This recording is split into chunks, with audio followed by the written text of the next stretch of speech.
여러분 안녕하세요. 홍민희입니다. 흔히 갱년기 하면은 여성을 떠올리게 되는데 남성분들도 갱년기가 있다는 사실 여러분들 아시나요? 자, 그런데 자신이 갱년기인지도 잘 모르는 남성들도 많고요. 원인을 알 수 없는 몸의 변화를 느끼고도 그냥 대수롭지 않게 넘기는 남성분들이 많다고 합니다. 30대 후반부터 남성 호르몬이 감소되기 시작해서 50대부터는 넘어가게 되면 남성 갱년기가 찾아오게 되는데 요즘에는 뭐 생활 습관도 변화되고요. 음주나 흡연 그리고 스트레스에 의해서 남성 갱년기 증상이 앞당겨질 수도 있다고 합니다.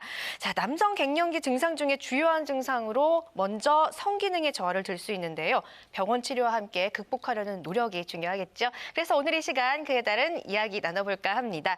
남성 갱년기의 대표적인 증상 발기부전에 대해서 도움 말씀 주실 박성훈 비뇨기과 전문의 나오셨습니다.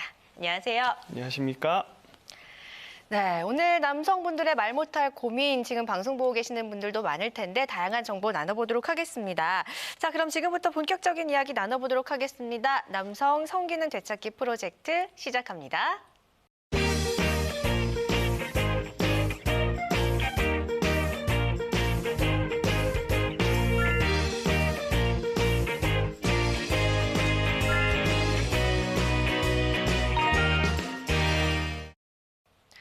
네, 많은 중년 남성들의 고민 바로 발기부전입니다. 최근에는요, 뭐 중년 남성뿐만이 아니라 젊은 층에서도 이 발기부전이 많이 발병을 한다고 하는데 왜 발병하는지부터 알아봐야 될 것 같습니다. 원장님, 발기부전은 정확하게 어떤 질환이고 왜 발생할까요? 발기부전은 10번 정도 성관계를 가졌을 때 2번 내지 3번 이상 강직도가 충분하지 않다던가 아니면은 발기가 중간에 소실된다던가 해서 2번 내지 3번 이상 성관계를 이제 제대로 하지 못했을 때 발기력으로 인해서 그때 발기부전이라고 얘기할 수 있습니다. 그러니까 뭐 새벽에 발기가 잘 되든 야간 음경 발기가 잘 되든 발기가 잘 되는 것이 문제가 아니라 된 것이 성관계에 충분하게 유지가 되는 것이냐라는 것으로 이제 발기부전 진단할 수 있겠는데요. 그러니까 진단은 사실 병원에 와서 하시는 게 아니에요. 환자분이 이제 경험을 해보시면 아 이런구나 이렇게 아실 수가 있게 돼요. 그래서 이런 발기부전은 다른 뭐 남성 호르몬 이런 거 영향을 받는 것이 아니고 혈관 기능입니다. 네. 음경에 동맥이나 정맥이 상해서 이제 문제가 오는 경우들이 많은데 화면에서 보시는 것처럼 원인은 굉장히 다양합니다. 그러나 거의 대부분은 이제 동맥에 문제를 줘서 뭐 네. 그것이 뭐 동맥 이상이 와서든 신경 이상이 와서든 해면체 이상이 와서든 어떤 원인든 간에 동맥의 기능이 약해져서 혹은 정맥의 기능이 약해져서 이렇게 혈관의 기능 이상이 와서 발기부전이 오는 경우들이 많다. 혹은 뭐 최근에 많이 늘어나고 있지만 전립선암이나 대장암 이렇게 골반 쪽에 수술을 받으시고 나면 음경으로 가는 신경과 혈관에 손상이 옵니다. 네. 그러니까 영구적으로 이제 다시 기능을 회복하지 못하게 되니까 그런 경우에서도 발기부전이 올 수 있다 보시면 되겠습니다. 네, 일단 혈관 기능에 문제가 좀 큰 것 같습니다. 그리고 음경으로 가는 신경의 손상 이런 이유를 좀 들 수가 있는데 그리고 특정 질환의 합병증으로도 나타날 수가 있다 이렇게 말씀을 좀 해주셨어요. 이 발기부전 치료가 중요하겠죠. 원장님 어떻게 치료를 하면 될까요? 발기부전의 치료는 크게 3가지가 있습니다. 먹는 약, 주사제, 뭐 수술적 치료 이게 3가지가 있게 되는데요. 3가지 치료는 다 각기 장단점이 있습니다. 그래서 이거는 의사가 이제 결정해서 환자분에게 이거 치료하시오 하는 치료들은 아닙니다. 환자분이 내 라이프 스타일하고 맞게, 내 생활 그 습관이나 아니면은 내가 원하는 부분과 맞게. 왜냐하면 이 발기부전의 치료는 그 목적이 의사의 만족이 아니고 네. 환자분의 만족이세요. 네. 그렇기 때문에 내 마음의 치료를 선택하시는 것이 발기부전의 치료라고 보시면 되겠습니다. 네, 경구용 치료 그리고 해면체에 주사하는 방법, 그다음에 이제 발기부전 임플란트가 있다. 3가지 정도 방법을 말씀을 해주셨어요. 자, 그렇다면 아무래도 많은 분들이 알고 계시는 경구 약물 복용과 주사 치료 이런 것부터 좀 소개를 해주셨으면 좋겠습니다. 이 부분은 어떤 성분으로 이루어져 있고 또 어떤 장단점이 있을까요? 기본적으로 발기부전이라는 것이 이제 혈관 질환이라고 말씀드렸어요. 네. 그래서 먹는 약이든 주사제든 혈관 확장제입니다. 그래서 이제 우리가 흔히 알고 있는 그 발기부전 치료제들 같은 경우에는 먹는 약이나 주사제나 전부 다 성분들은 혈관 확장을 시키는 성분들이에요. 그래서 이제 복용을 하게 되면은 뭐 두통이나 안면 홍조 이런 게 부작용들이 나타난 이유가 네. 혈관이 확장돼서 그런 부작용이 나오는 거거든요. 먹는 약이나 주사제는 간단하다는 장점이 있습니다. 뭐 수술이 아니고 당연히 이제 수술적인 치료는 우리 몸에 비가역적인 그런 변화를 주는 거지만 약이나 주사제들은 뭐 일견 생각했을 때 큰 내 몸에 변화를 일으키지 않는 것이다 이렇게 생각하실 수가 있어요. 하지만 사실은 발기부전이 오면은 우리가 많이들 놓치는 부분 중에 하나, 간과하는 부분 중에 하나가 음경의 크기가 점점 줄어듭니다. 네. 그것은 먹는 약이나 주사제로는 치료가 어렵습니다. 아무리 쓰셔도 좋아지지 않고요. 두 번째는 약이나 먹는 약 같은 경우에 우리가 환자에게 처방을 해줬을 때 1년 동안 지켜본 결과 1년 후에도 재처방을 받으시는 분들은 전체 환자군의 10% 미만입니다.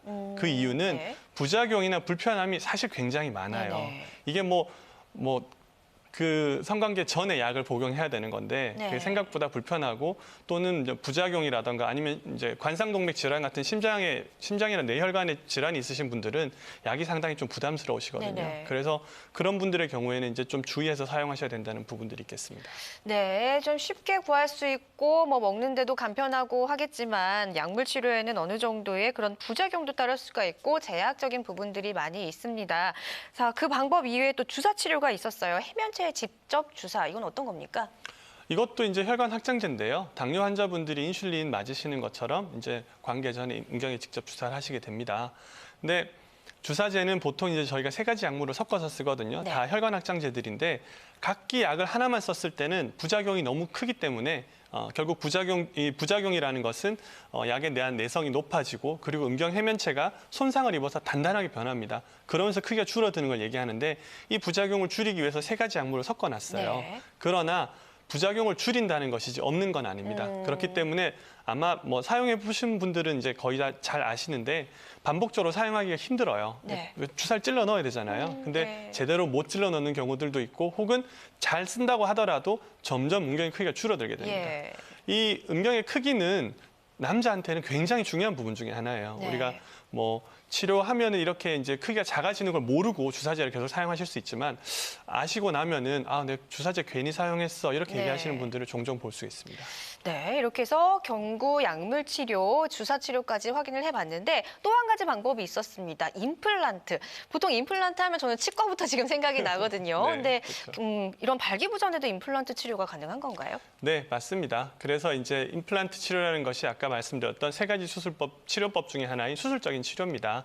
그래서 이제 신체 내부에 보이지 않게 실린더, 임플란트가 들어가게 되는 겁니다. 그래서 이제 펌프가 음낭의 위치에서 다 가려져 있습니다. 그래서 펌프를 누르게 되면은 이제 이게 힘이 들어가게 되고요. 다 사용이 끝나고 나면은 이제 물을 빼서 이제 네. 자연스러운 상태로 돌리는 건데요.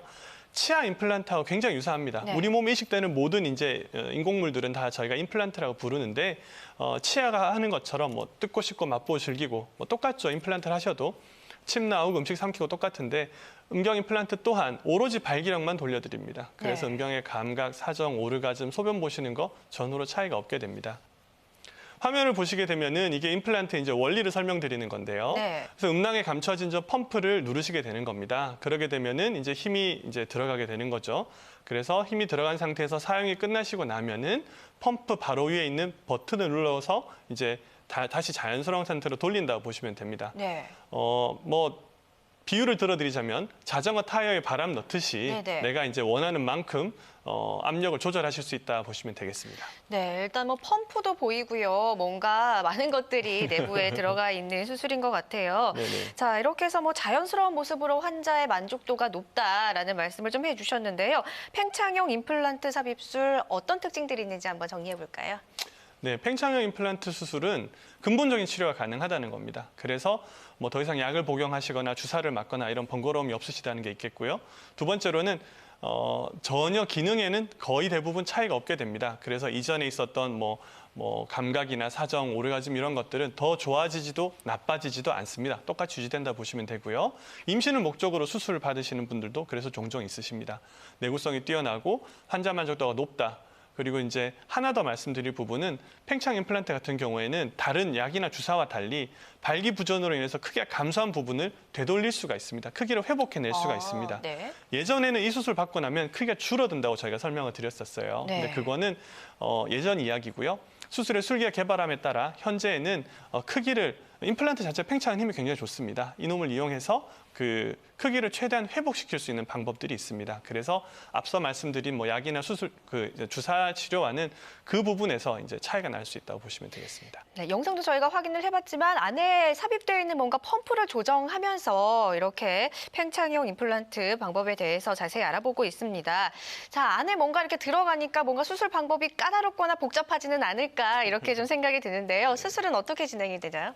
사람 몸 안에 뭔가 임플란트 이식하는 수술들은 수술 시간이 길어서는 안 됩니다. 네. 왜냐하면은 수술 시간이 길어지게 되면은 가장 골치 아픈 합병증의 감염률이 높아지게 됩니다. 그렇기 때문에 일단 수술 시간이 짧아야 된다는 게 포인트고요. 두 번째는 이거는 죽고 사는 문제로 큰 수술 받으시는 게 아니에요. 그래서 환자분이 원하는 부분에 대해서 만족도를 느끼기 위한 치료이기 때문에 최대한 환자분들의 편의를 고려해서 수술을 진행해야 되는 게 맞다고 저는 생각합니다. 네. 그래서 수술 자체도 국소 마취로 당일 외래 수술로 수술을 완료하게 됩니다. 그리고 수술을 한 후에는 이제 뭐 회복실에서 국소 마취로 수술하셔서 바로 이제 뭐 그날 걸어서 들어가셨다 걸어서 나오신다고 보시면 됩니다. 수술 직후에는 2시간 정도 이제 휴식을 취하셨다가 다음 날 오셔서 외래에서 이제 소독받고 댁으로 가신다고 보시면 되겠습니다. 네, 우리가 예우 가져왔던 실제 치료 사례를 통해서 임플란트 삽입술에 대한 자세한 이야기 나눠보도록 하겠습니다. 사례 보시죠. 51세 남성분의 사연입니다. 최근 2, 3년 사이 부적 힘이 약해지고 성욕도 많이 감소했습니다. 나이가 들면서 그러려니 하고 생각하고 지냈는데 부부 사이도 점차 소원해지고 남자로서 자신감도 줄다 보니 좋아하던 등산이나 동창 모임도 자꾸 꺼려집니다. 약이나 주사는 번거롭고 효과가 미미했습니다. 저 같은 경우도 좋아질 수 있나요? 네, 자, 이 부분은 이분께서는 약물 치료와 주사 치료도 해봤지만 효과가 별로 좋지 않았습니다. 이분은 자신감이 굉장히 많이 떨어지신 경우 같아요. 심리적인 굉장히 그런 부담감이 크신 것 같은데요. 그렇죠. 이제 이분 같은 경우에는 그 배우자분과 나이 차이가 한 25살 넘게 나신 경우였어요. 예. 그래서 이제 배우자분을 해외에서 이제 결혼하시고 이제 한국에 오신 경우였는데. 환자분이 이제 진료실 들어오실 때부터 굉장히 스트레스를 많이 받아 하셨어요. 네. 사실 이게 이제 몸의 병이잖아요. 이제 밑에 네네. 쪽 병인데 이분 같은 경우에는 더 큰 문제가 생긴 게 이제 부부 관계 네. 자체도 문제가 생긴 거예요. 그러니까 이분이 이제 그 자기가 와이프는 굉장히 나이가 어리시니까 뭐 20대 초반이니까 아이를 가지고 싶어 하죠. 그래서 이제 자주 이제 네. 관계를 원하시는데 뭐 3번에 한 번도 잘 안 되고 4번에 한 번도 잘 안 될 때마다 와이프 배우자분이 이렇게 자기를 쳐다보는 눈을 견디기 힘들다. 그 눈빛이 견디기 힘들다 이런 표현을 쓰시더라고요. 네.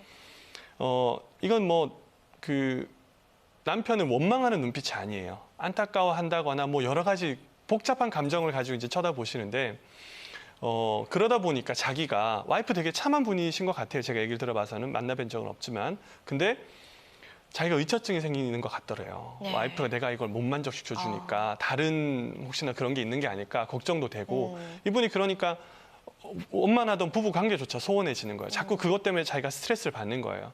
그러니까 결국 이 경우를 보면 아시겠지만은 밑에 쪽 병이 결국 내가 어떻게 느끼고 어떻게 생각하느냐까지 영향을 준 겁니다. 네. 그래서 발기부전이라는 질환은 뭐 웃어 넘길 그런 질환이 아닙니다. 실제로 굉장히 남성에게 자신감에 큰 영향을 미칠 수 있는 질환이에요. 그래서 제가 아나운서님께 질문을 드리고 싶은 게 네. 이 입장을 바꿔서 이분의 와이프가 됐다고 생각해 예. 보세요. 그러면 느낌이 어떠실 것 같아요? 저는 사실 이거는 질환이기 때문에 남자분께서 이렇게 생각하시는 것만큼 마음의 병까지 안 얻으셨으면 좋겠어요. 어느 정도 이해를 하면서 같이 넘어가고 극복해야 될 부분이라고 생각을 하거든요, 사실. 이렇게 부부들이 네. 같이 진료실에 오실 때 와이프들은 그렇게 얘기하시는 경우가 많아요. 네. 나는 괜찮아. 네, 나는 괜찮을 안 해도 것 괜찮아. 같아요. 난 예. 당신 그냥 이대로 살아도 돼. 네. 그럴 때 제가 항상 그 사모님들께 말씀드리는 게 이거는 사모님들을 위한 수술이 아니에요. 이거는 남자를 위한 수술인 거예요. 나를 위한 수술인 거예요.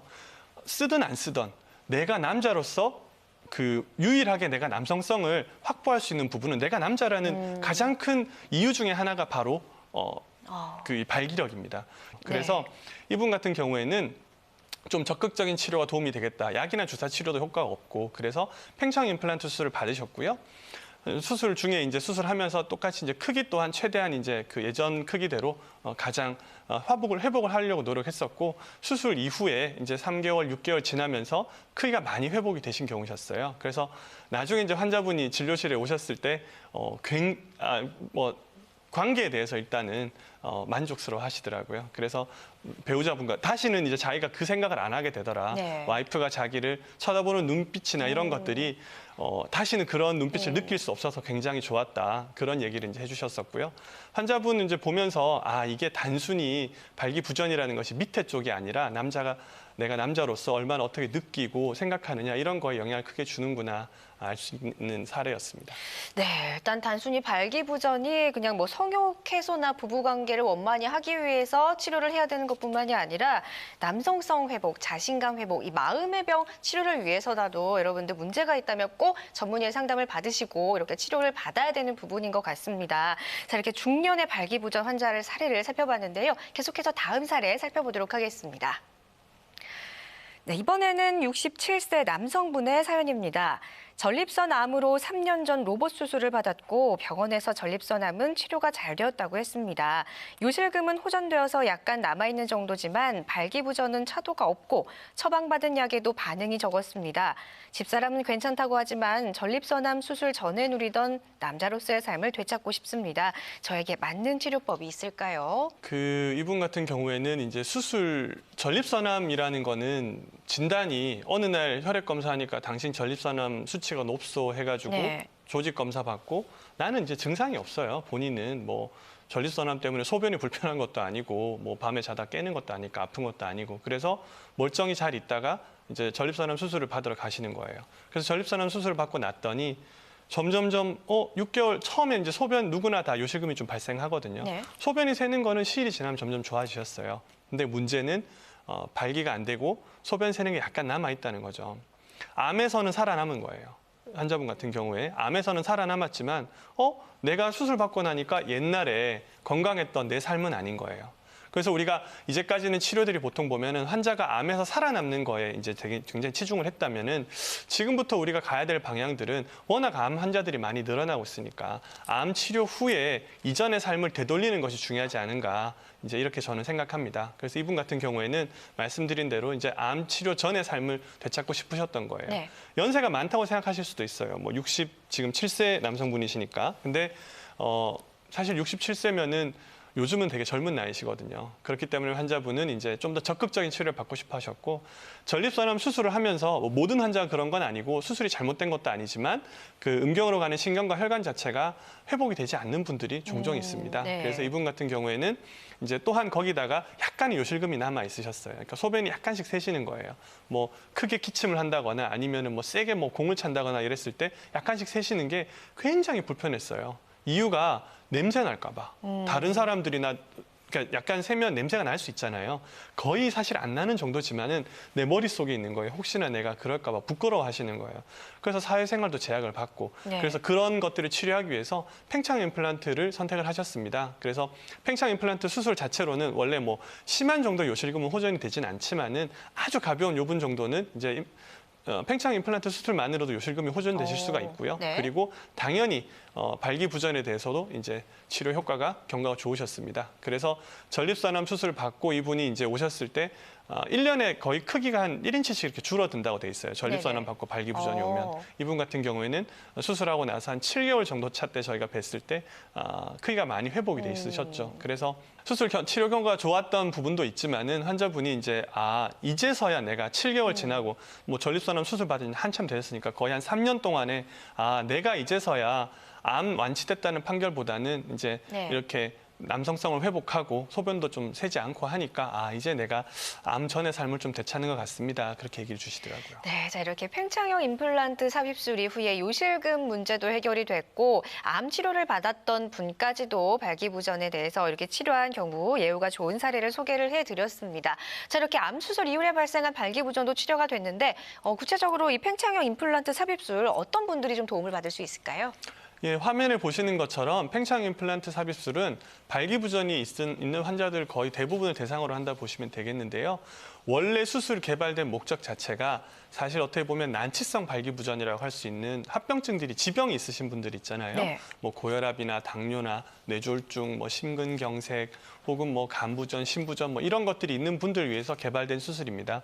그렇기 때문에 그 환자분들도 비교적 안전하게 수술을 받으실 수 있게 설계돼 있는 거고요. 더군다나 마취가 이제 국소 마취로 진행되다 보니까 마취로 인한 몸에 대한 큰 스트레스가 없습니다. 그래서 사실 거의 대부분의 환자들이 지병에는 이제 관련 없이 지병에 큰 무관하게 수술이라는 치료를 선택하실 수 있다고 보시면 될 것 같습니다. 아까 크기의 감소도 회복할 수 있다라고 말씀을 해주셨는데 이 팽창형 임플란트 이거의 특징들을 한번 살펴볼까요? 네, 수술 자체가 수술 시간 30분 내외로 이제 당일 외래 수술로 국소 마취로 진행되기 때문에 비교적 다른 수술에 비해서 이제 좀 더 간소한 편이다라고 보시면 될 것 같고요. 수술 받은 결과가 뭐 우리가 외양으로 봤을 때 뭐 거의 이해하기 어려울 정도로 뭐 수술 받고 사우나를 가신다고 하더라도 다른 사람들이 이렇게 뭐 봐서 잘 모르거든요. 그래서 잘 모를 수 있게끔 자연스럽게 이제 수술 결과가 그렇게 자연스럽다 보시면 될 것 같고요. 임플란트 자체가 이제 개선이 돼서 뭐 수술 후에 저희가 가장 이제 주의해야 되는 합병증인 감염을 줄이기 위해서 임플란트 자체 항생제 코팅이 가능해졌습니다. 그래서 뭐 수술 후 감염률이 매우 낮아졌다라고 보시면 될 것 같고요. 그리고 임플란트 자체 기구가 내구성이 좋아지고 또한 사용의 편리를 좀 더 고려했어요. 그래서 예전보다는 기구의 사용이 좀 더 용이해졌다. 이런 특징들이 있다고 보시면 되겠습니다. 네, 사용도 용이해졌고 그런데다가 수술 시간도 짧기 때문에 환자의 어느 정도 편의성과 그런 면이 쪽이 개선됐다는 점이 중요한 것 같습니다. 자, 그렇다면 팽창형 임플란트 이것도 어찌 보면 수술이기 때문에 부작용이 나타날 수도 있고 관리를 어떻게 하느냐에 따라 뭐 앞으로 뭐 예후는 달라질 수 있을 텐데 주의해야 할 점 어떤 것들이 있을까요? 네, 팽창형 임플란트 같은 경우에는 뭐 마찬가지입니다. 우리 몸에 이식된 임플란트들이 이제 다들 가장 크게 고민해야 되는, 우리가 걱정해야 되는 부작용들은 임플란트들은 딱 두 가지입니다. 첫 번째는 감염, 두 번째는 기계 고장입니다. 기계 고장은 앞서 말씀드린 것과 같이 10에서 15년 정도 저희가 지켜보면 대략 5% 정도의 기계 고장률을 보입니다. 굉장히 낮은 네. 이제 비율인데 그래도 고장이 날 수는 있습니다. 뭐 기기이기 때문에. 그러나 대체로 이 부품들이 하나, 두 개 고장나는 거라서 부품의 교체나 이런 거는 상당히 간단하다고 보시면 될 것 같습니다. 그리고 두 번째는 이제 감염, 염증이 생기는 경우인데 수술 전후로 병원에서 이제 치료 후에 말씀드리는 그런 관리 방법들이 있습니다. 뭐 네. 일정 기간 동안 금욕을 하시고 술이나 담배 조심하시고 이런 부분들이 있는데 그런 부분을 잘 지켜주신다고 하면은 특별하게 큰 문제가 생기지는 않습니다. 그리고 만약에 조금이라도 의심스러운 상황이 있다, 뭐 열이 나는 것 같다, 뭐가 좀 이상하다 그러면은 바로 해당 병원에 전화를 주셔서 항상 자기 증상을 확인해 보시는 게 좋습니다. 환자분들은 이 수술에 대한 경험이 많이 없으세요. 이 치료에 대한 경험도 많이 없으시고요. 그럴 때 뭐 본인이 판단하지 마시고 의료진에게 항상 이게 괜찮은 겁니까?라고 확인을 하시는 것들이 필요하다고 보시면 되겠습니다. 네, 발기부전 그냥 대수롭지 않게 넘길 문제가 아닙니다. 적극적인 치료가 필요한데 수술을 고려를 하셨을 때는 좀 더 경험이 많은 전문의와 함께 꼭 상담을 하셔야 한다는 부분 유념하시길 바라겠습니다. 자, 이번 시간에는 박성훈 비뇨기과 전문의와 함께 발기부전으로 인한 남성들의 고민을 덜어드리기 위해서 자세한 이야기 나누는 시간 가져봤습니다. 원장님 도움 말씀 고맙습니다. 감사합니다. 네, 여성들에게도 갱년기가 있고 이를 치료해야 하는 것처럼 남성분에게도 우울감과 무기력함, 의욕정화 등을 가져올 수 있기 때문에 마음의 병까지 키울 수 있는 이 갱년기 치료 꼭 필요합니다. 자, 특별한 치료 방법이 꼭 필요하다는 점 인지하시고요. 적극적인 관리를 통해서 노년의 성 건강 꼭 되찾기를 바라겠습니다. 시청해주셔서 고맙습니다.